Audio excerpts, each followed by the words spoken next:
to the place where your science questions are answered. This is Candice, and today we will be answering the question: is ice melting a physical or a chemical change?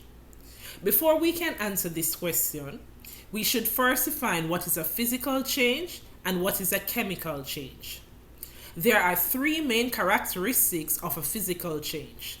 They are: no new substances are formed, it is easily reversible, and no chemical bonds are broken in the substance, and no bonds are formed between substances.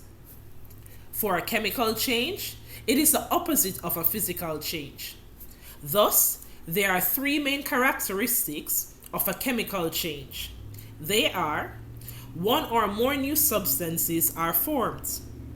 Most chemical changes are not easily reversible, and the chemical bonds in the substances are broken and the particles are rearranged and new bonds are formed, causing the substances to get a new identity.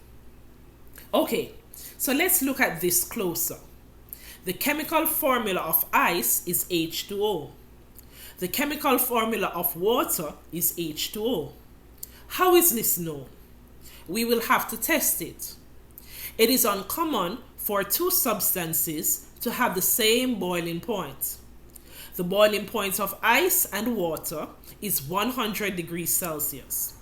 Thus, no new substance was formed because the identity in science is easily determined by the use of its formula.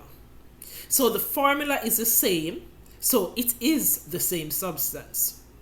Therefore, from this, it would seem as if it is a physical change. Now, let's look at this from a different perspective. Ice can be heated to get liquid water. This same water can be frozen to give you back the ice. Therefore, this process is easily reversible. Ice melting is a physical change. Please leave your comments and questions about today's topic. Join us again to have your burning science questions answered, and as always, work towards making the impossible possible through science.